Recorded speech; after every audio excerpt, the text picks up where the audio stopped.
Pemirsa, penjabat Gubernur Aceh Ahmad Marzuki meminta Dinas Pekerjaan Umum Penataan Ruang (PUPR) agar pengerjaan proyek multi-year kontrak tidak asal-asalan.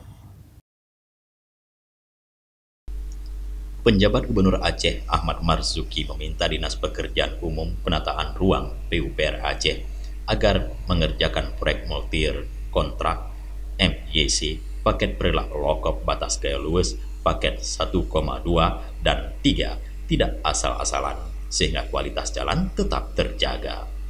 PJ Gubernur mengingatkan Kadis PUPR Aceh jangan mengejar waktu tapi kualitasnya tidak bagus dan kualitasnya hilang. Menurutnya, jika memang mengejar waktu pembuatan, tentu harus menambah tenaga kerja dan alat-alat pembuatan jalan. Akan tetapi kualitas jalan harus tetap baik.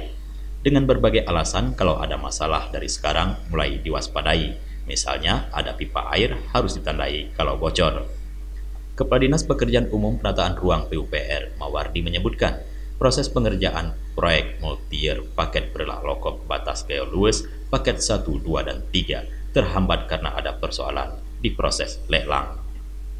Hal tersebut telah disampaikan kepada PJ Gubernur, persoalan di proses lelang dan hasil audit properti audit oleh BPKB dan diperdalam oleh LKPP Pusat, dan juga ada legal opini dari Kejaksaan.